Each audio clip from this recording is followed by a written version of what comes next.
C'était 4 messages que j'ai résumés en 2 messages. J'ai monté ça pas dernièrement, j'ai monté ça en 2005. Mais ça revient toujours sur mon cœur. Ça fait que toute ressemblance avec situation actuelle n'est que pur hasard. Il n'y a pas d'hasard avec Dieu, là, mais c'est pas dû aux circonstances dernières ou quoi que ce soit. Je les ai modifiés, parce qu'il y avait 4 messages, j'en ai fait 2. Et on va voir quelque chose ce matin. Ce matin, on va parler plus sur l'intercession. Et ceux qui ont leur Bible, Exode 32, 11 à 14, sinon, vous pouvez suivre sur la diapo. Je veux m'excuser aux musiciens aussi. Moi, j'ai appris un chant d'une façon, puis ce matin, je l'ai rappris comme l'Église. Puis en le faisant tantôt, je l'ai refait comme mon ancienne façon. Parfois, il faut être polyvalent, mais c'est moi qui ai fait l'erreur, c'est pas le groupe. Exode 32, 11 à 14. Moïse implora l'Éternel, son Dieu, et dit: Pourquoi, ô Éternel, ta colère s'enflammerait-elle contre ton peuple que tu as fait sortir d'Égypte par une grande puissance et une main forte? L'Égypte, pour nous, signifie aujourd'hui, il nous a sortis du milieu du monde. OK? Fait que c'est encore rapport à nous aujourd'hui. Pourquoi les Égyptiens, le monde, diraient-ils, c'est pour leur malheur qu'il les a fait sortir, c'est pour les tuer dans les montagnes et pour les exterminer de dessus la terre. Reviens de l'ardeur de ta colère et repens-toi du mal que tu veux faire à ton peuple.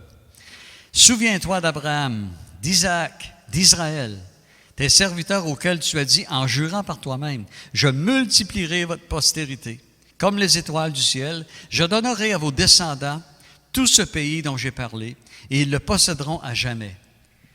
Et l'Éternel a changé d'idée, se repentit du mal qu'il avait déclaré vouloir faire à son peuple.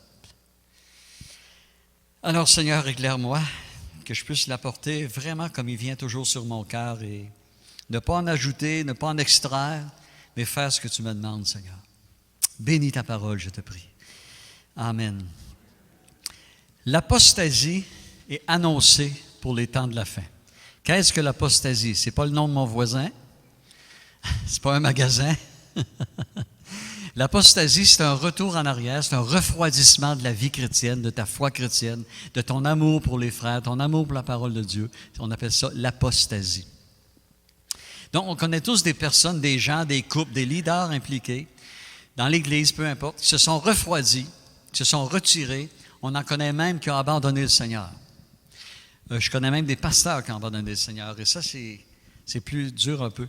Dans le silence de Dieu, OK, tu pries, puis dans le silence de Dieu, dans le « il ne se passe rien », dans l'impression de faire de la routine, dans le désert spirituel, dans les prières non répondues, ce que j'appelle le touriste lâche.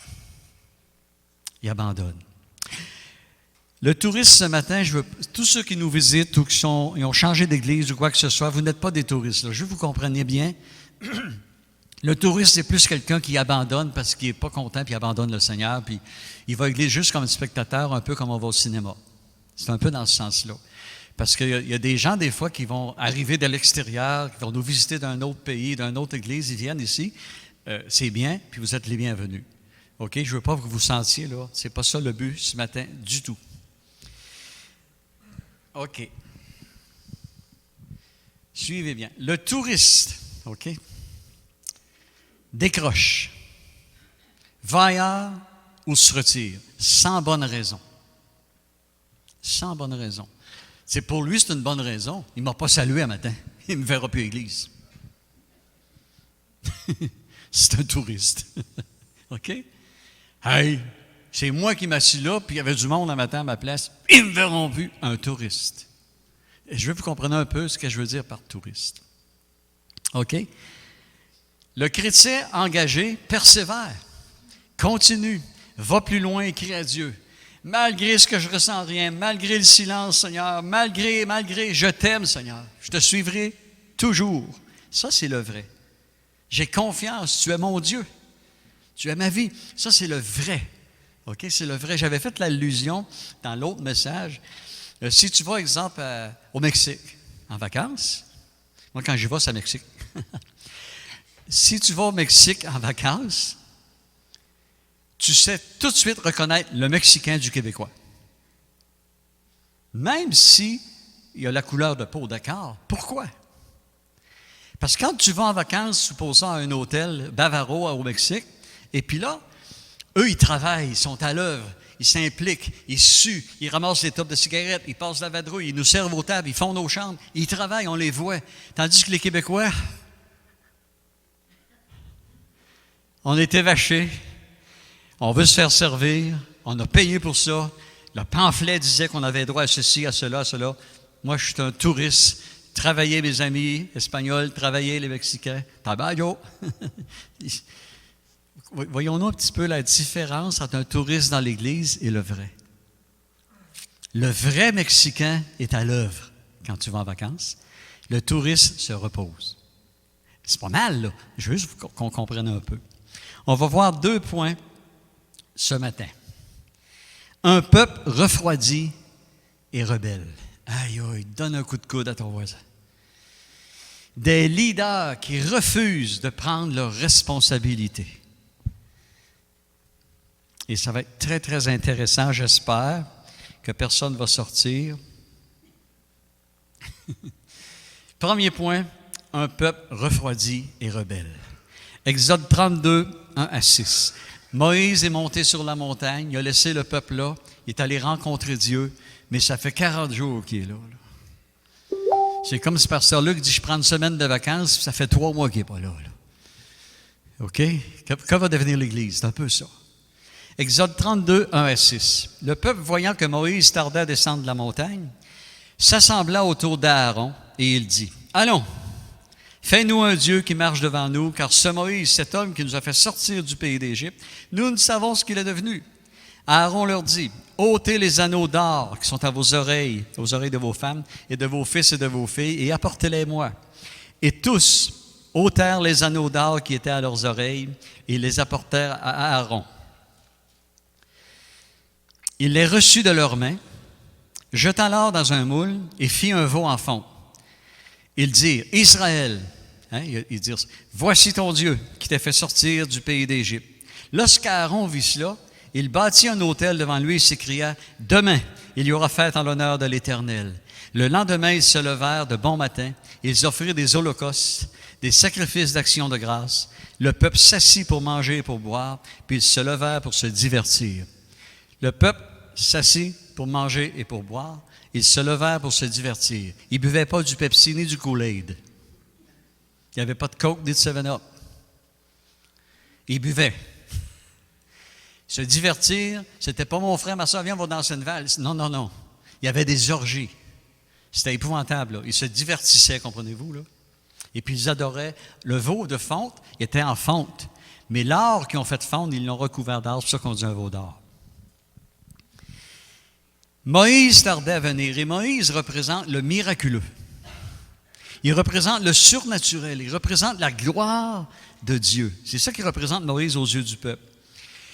Et tout ce qu'ils ont vu auparavant, Moïse représente ça, les 10 plaies d'Égypte, la mer qui s'est ouverte, la nuée, la manne, les cailles, l'eau qui est sortie du rocher, la grosse montagne qui a tremblé. Eux, ils associent Moïse à tout ça, le miraculeux, tout ça à cause de Moïse, un homme de Dieu. Comme si le peuple, voyant tout ça, disait, « Vas-y Moïse, tu l'as l'affaire, continue, va sur la montagne, vas-y pour nous, parle avec Dieu, prépare-nous des prêches. » Mais sans vraiment que eux prennent conscience qu'ils doivent aussi sanctifier leur vie, changer et fouiller eux aussi dans la parole de Dieu. Des touristes qui suivent Moïse dans l'Exode. Ils se tournent vers le matériel, vers leur propre projet, leur plaisir, et se font une image de Dieu selon leur faible perception de Dieu. Ils font un veau de bronze et le recouvrent d'or. Et combien aujourd'hui se font une image de Dieu? Tu ne te feras pas d'image de moi. Je ne parle pas d'une face ou d'une statue. Moi, je fais ça dans ma vie, je marche comme ça dans ma vie. Ah, il va me comprendre, puis Dieu est amour. On se fait une image de Dieu. Oui, Dieu est amour, Dieu est grâce, Dieu est miséricorde, mais il est justice. Et ça, c'est un mot que beaucoup n'aiment pas. On se fait une image. On se fait un veau. On a nos affaires à nous, qu'on recouvre d'or. C'est beau, c'est merveilleux. Il n'y a personne qui va enlever ça de ma vie. La majorité des chrétiens agissent de la même façon de nos jours. Leurs affaires avant Dieu, leurs loisirs avant Dieu, leurs projets avant Dieu. Dieu me comprend, il est amour. Il est quand même avec moi. Je m'en sors seul. Je ne suis pas obligé d'aller à l'église, puis tout le temps lire, puis tout ça. Je m'en sors. Je travaille tellement, et c'est ça qui me fait vivre. C'est pas si mal, après tout, hein? Il n'y a pas de mal à s'en sortir tout seul, ou par moi-même. Travaille, pasteur, travaillez les conseillers, travaillez les anciens. Travaille, Moïse, intercède pour nous. Moi, je me contente et je me concentre que sur ce que moi, je produis.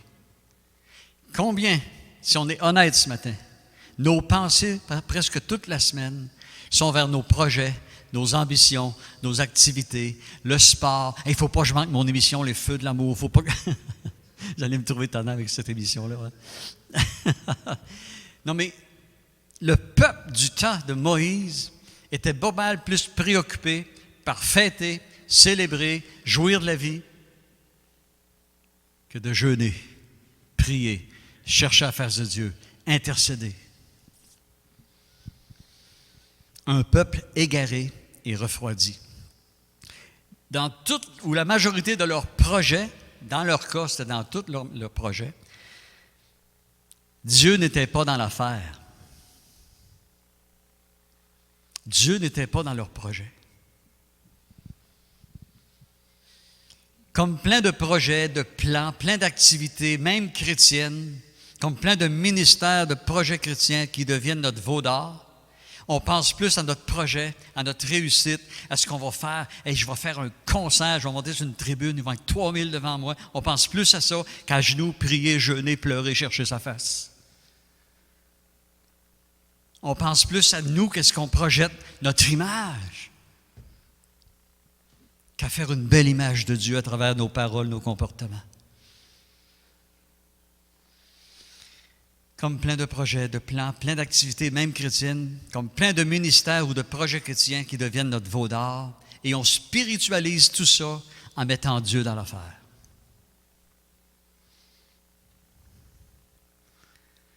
Dieu m'a dit de faire ça. Dieu m'a montré de faire ça. Paf! Elle annonce à la TV, il marche. Tout à coup, il frappe un mur, puis il se rend compte que pour moi, ce n'était pas Dieu qui m'a dit ça. Combien de chrétiens comme ça?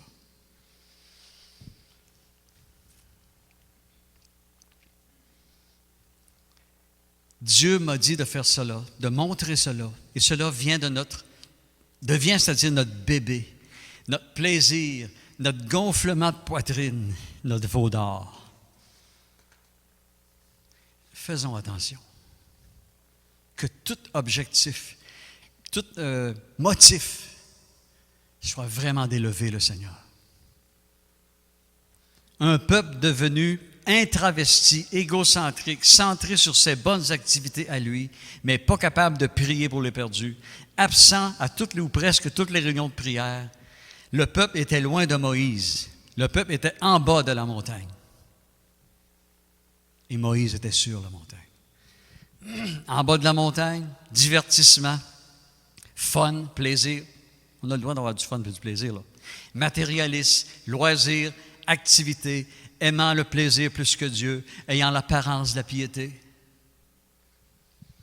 Il est arrivé des noms hébreux pendant qu'on célébrait avec Aaron, et le peuple qui chantait, qui dansait, puis qui louait l'Éternel, ça dit qu'il y avait des actions de grâce, il aurait dit « Wow! Quelle assemblée chrétienne! » Dieu n'était pas dans l'affaire. Cette semaine, j'ai reçu une demande d'une personne chrétienne de l'extérieur, un couple. Et je n'ai pas peur de dire le nom d'une personne.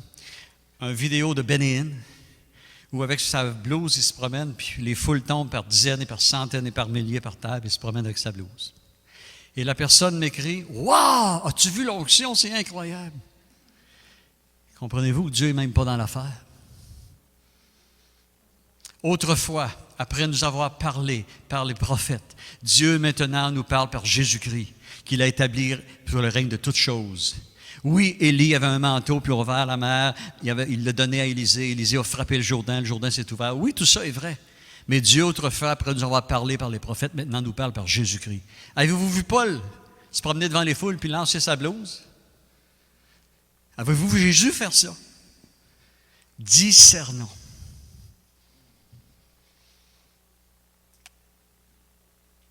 Un peuple qui se fait un veau d'or et qui ose mettre Dieu dans l'affaire. Beaucoup de chrétiens prennent le nom de Dieu en vain. Un peuple qui remet toujours à demain.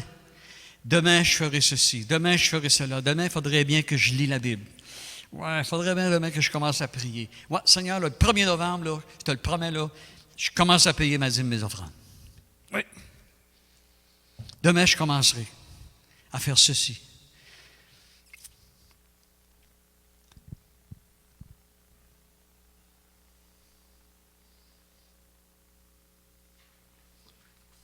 Excusez, on dirait que j'ai sauté une étape.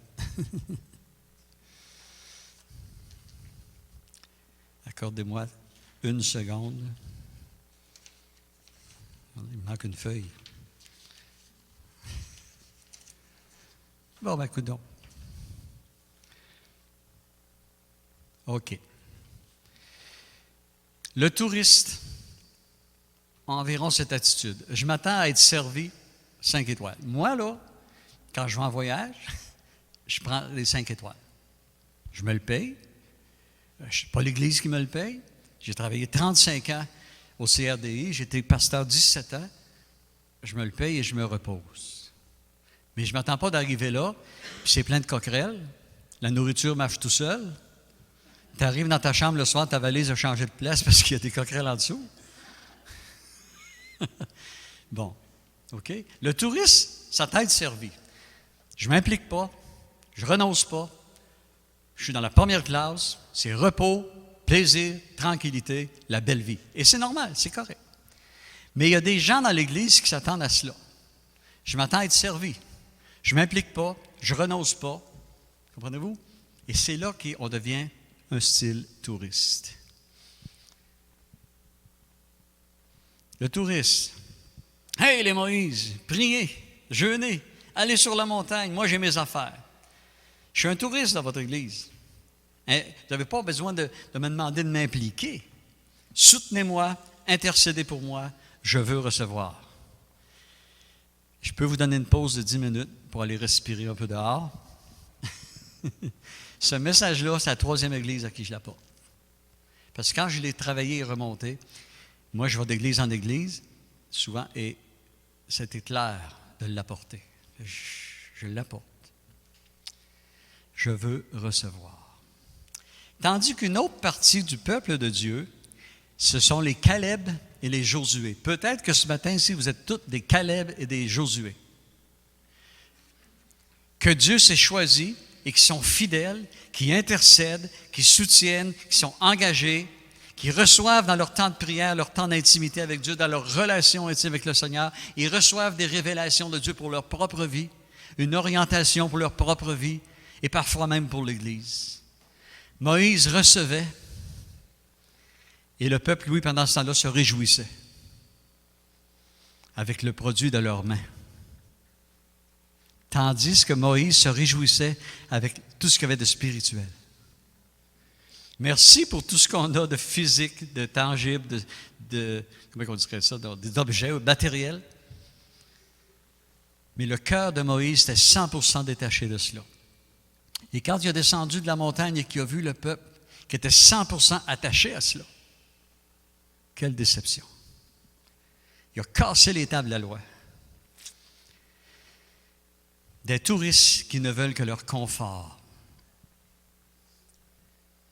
Des leaders qui refusent d'assumer leurs responsabilités. Là, je m'adresse à moi, je suis pasteur, leader. Pasteur Luc, qui est au-dessus de nous, qui est le pasteur leader. On est tous égaux, mais il y a une autorité. OK? À tous les leaders, les musiciens, l'éducation chrétienne, ceux qui font un service dans l'Église, ça va plus nous concerner. J'appellerais ça le christianisme d'Aaron. Exode 32, 21 à 24. Moïse dit à Aaron, tu sais, il a vu ça, là. Ah! Que t'a fait ce peuple pour que tu l'aies laissé commettre un si grand péché? Aaron répondit que la colère de mon Seigneur ne s'enflamme point. Tu sais toi-même que ce peuple est porté au mal. Ils m'ont dit, fais-nous un Dieu qui marche devant nous. Car ce Moïse, cet homme qui nous a fait sortir du pays d'Égypte, nous ne savons ce qu'il est devenu. Alors je leur ai dit que ceux qui ont de l'or s'en dépouillent. Ils me l'ont donné, je l'ai jeté au feu, et il en est sorti ce veau. Il est menteur comme un veau. Un méchant veau, là. Le christianisme d'Aaron ferme les yeux sur le mal, sur le péché, sur le malheur des autres, ferme les yeux sur les mauvais comportements dans l'assemblée, et même il consent. Les Aaron, les Caleb, les Josué et les Moïse assument leurs responsabilités. Mais les touristes n'assument pas leurs responsabilités.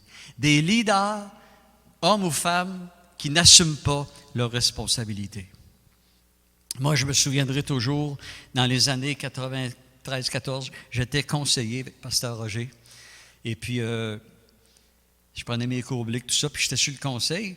Et on a dû passer une personne au conseil qui était ma propre sœur. C'est pas Anne, là. Pour quelque chose. Et moi, je suis dans le conseil. Mais dans le conseil et dans les affaires spirituelles, pour moi, il n'y a pas de parenté. Il n'y en a pas de parenté. Il fallait la reprendre et je l'ai repris. Elle dit, toi, tu écoutes tout ça puis tu es d'accord avec eux autres. Il dit, garde, c'est la vérité, il faut qu'il triomphe. Pas l'amour, c'est la vérité, il faut qu'il triomphe. Dites la vérité dans l'amour. Et c'est ça, excusez, je ne suis pas plus qu'un autre, mais un leader qui prend ses responsabilités. Et c'est ça, comme ça, il faut agir. Les chrétiens style Aaron refusent le jeûne, les réunions de prière, les exhortations, la compassion, les supplications à Dieu envers les pécheurs et les malades. Savent-ils qu'il y a des malades? Refusent les avertissements, refusent les conseils, n'acceptent pas les conseils, n'acceptent pas les reproches, ne ramènent pas la brebis égarée, touristes. Leur langage, servez-moi. Les autres, moi, là, dans ma psychologie, si je peux prendre ce mot-là, ça serait des troubles de personnalité narcissique. C'est moi.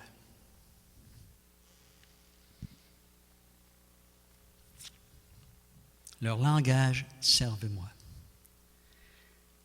Le christianisme d'Aaron dit, c'est pas de ma faute. Levez la main, c'est pas de ma faute. Ça peut des fois qu'on a raison.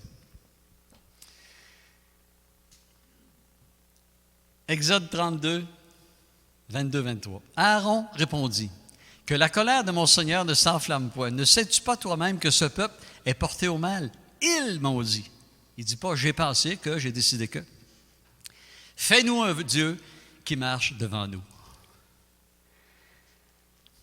Je remercie vraiment Dieu pour tous les leaders, les pasteurs, les enseignants et tous les gens de l'Assemblée qui sont des Aaron, des Caleb, qui persévèrent, qui marchent, parfois qui tombent, ils se relèvent, sont blessés, vivent des injustices, mais ils continuent puis se battent. Vous n'êtes pas des touristes. Les leaders, les gens dans l'Assemblée doivent voir l'engagement des leaders. OK? Tous les gens de l'Assemblée, OK, doivent voir l'engagement des pasteurs. Ils doivent voir notre engagement, notre vie transformée et qu'on ne fait pas de parti pris pour personne, c'est qu'on assume nos responsabilités. Ils doivent voir que ce qui compte le plus pour nous, c'est notre voix qui s'élève vers Dieu, qui supplie, qui prie, qui communie par la prière, l'intercession. Parce que sans une vie d'intercession, nous sommes des touristes dans l'Église. Tu veux savoir tout de suite maintenant la réponse si tu es un touriste? Si tu n'as pas une communion avec Dieu, moi je dirais tous les jours, tu risques d'être un touriste. Vous savez une chose, hein? Ça, j'ai la pont, là. C'est mon cru maintenant. Les touristes vont faire un saut à l'enlèvement. Dans l'épreuve, dans le silence de Dieu, dans la fatigue, dans le « il ne se passe rien », le touriste a lâché depuis longtemps. Il peut être dans l'Église, mais il a lâché. Le véritable chrétien, le style engagé, Il élève la voix et crie à Dieu. Il prie, il intercède pour les perdus et pour les refroidis. Nous sommes une famille. Chez nous, on avait perdu ma petite sœur Lucie. Anne doit s'en souvenir. Et combien on pleurait, puis on cherchait partout, puis on montait le long des clôtures, on allait voir dans le puits, ça n'était pas tombé là, sur la voie ferrée, les trains l'ont dû frapper, et toute la famille cherchait. C'est drôle, nos voisins ne cherchaient pas. Pourquoi? Ils n'étaient pas de la famille. Si tu ne cherches pas, si tu ne pries pas, si tu ne t'informes pas comment ça va aux gens dans l'Église, si tu ne pries pas pour eux, intercèdes pas pour eux, c'est peut-être que tu n'es pas de la famille. Aïe aïe! Là, c'est 2-0 pour moi.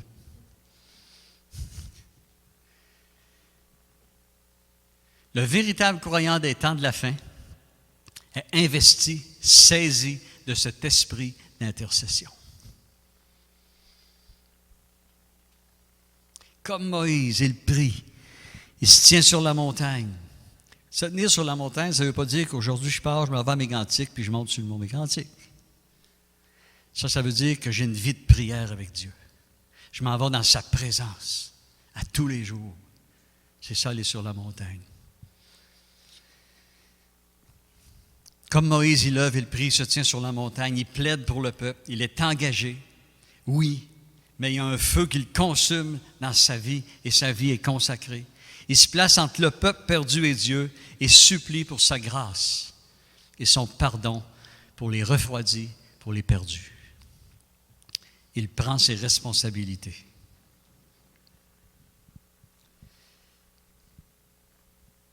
Ézéchiel 22:30. Je cherche parmi eux un homme, il veut dire un être humain. Ça veut autant dire homme et femme. Qui élève un mur, qui se tienne à la brèche devant moi en faveur du pays, afin que je ne le détruise pas, mais je n'en trouve point. Peut-être qu'on serait moins critiqueux pour les messes, critiqueux pour les vaccins, et qu'on serait à genoux, à jeûner et à prier depuis le mois de mars l'an passé. Peut-être que le Québec aurait été épargné. Parce qu'il dit, je ne le détruirai pas. Il va guérir le pays. 2 Chroniques 7-14. Si mon peuple s'humilie, prie, cherche ma face, je l'exaucerai des cieux, je lui pardonnerai son péché et son pays je guérirai. Mais nous, on est attardés à d'autres choses.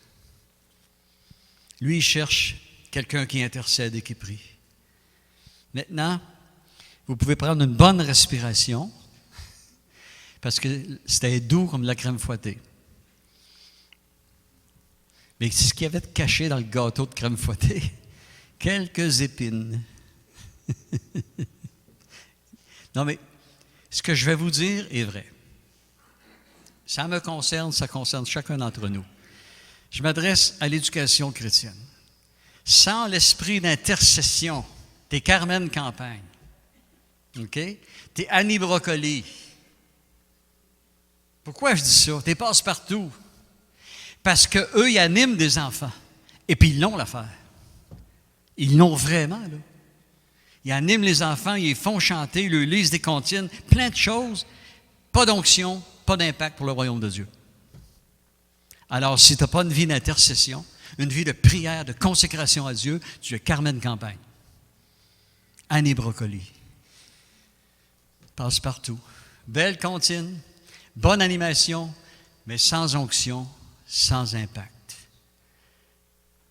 Je n'ai pas entendu d'ailleurs, ça va bien, ça va bien. L'équipe de louange, ça c'est moi ce matin, là. C'est Sébastien, c'est Raymond, c'est Danny, puis c'est tous ceux qui en font partie. C'est surtout Marianne. Je t'aime. L'équipe de louange, chant cet esprit d'intercession, nous sommes Grégory Charles, Marc Dupré, Ariane Moffat. Pourrait dire, pour ceux qui sont plus vieux, qui ne connaissent pas ce monde-là, Elvis.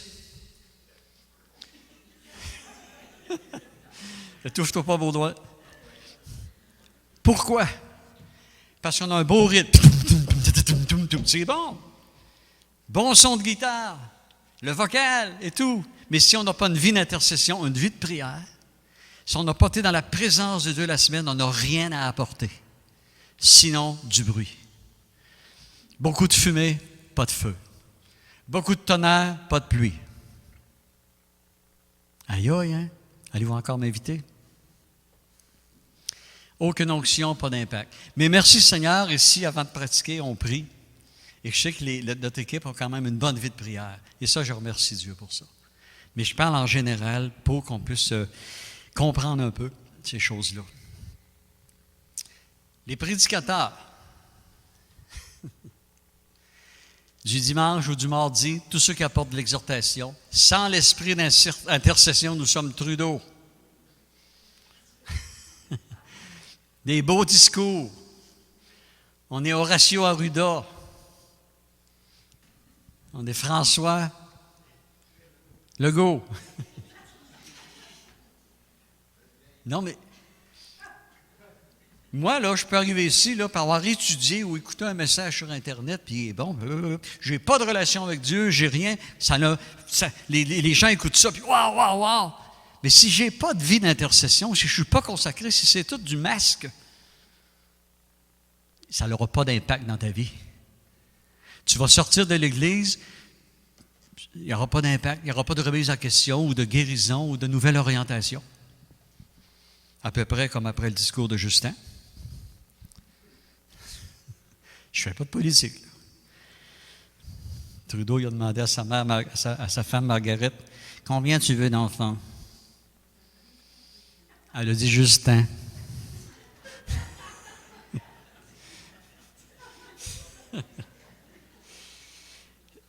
Il faut que je vous soulage un peu, parce que si vos yeux étaient un 12, ça fait longtemps que je serais mort.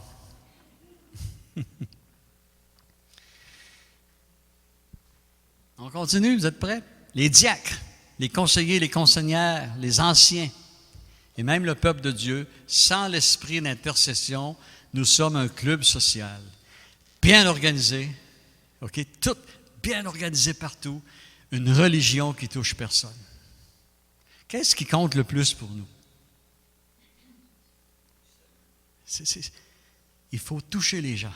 Il faut amener des âmes au Seigneur. Il faut avoir un impact. Il faut que l'Église ait un impact. Moi, quand les gens vont à l'Église, ils disent « Hey, j'ai aimé ça. Tu écoutais la musique. Wow! » Puis ils s'en vont. Mais s'ils s'en vont, ils disent « Hey boy, ça m'a rentré dedans. » Ou « Wow! Il a dit quelque chose qui m'a guéri, qui m'a tellement fait du bien. » Là, je dis la prédication est réussie.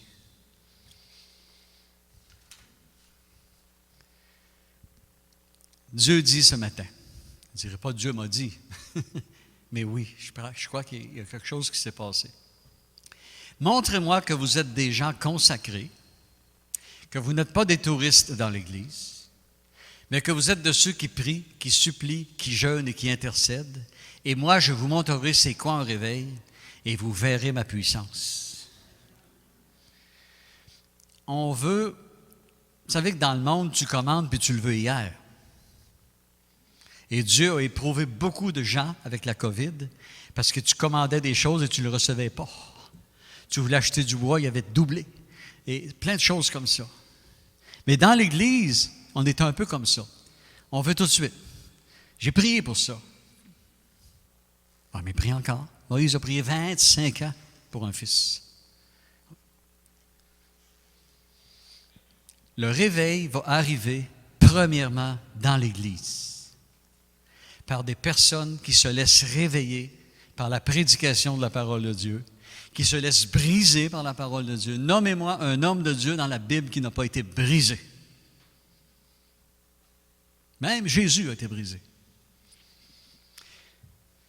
Là, vous allez faire « Ah, c'est ma dernière feuille. »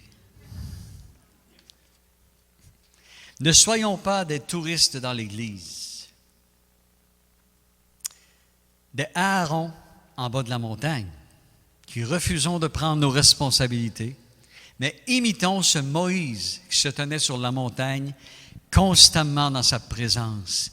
Imitons les Caleb et les Josué qui le supportaient. Hur aussi. Ces gens-là qui supportaient Moïse, qui étaient avec lui, qui priaient avec lui, qui jeûnaient avec lui, qui prenaient pour lui, qui l'encourageaient.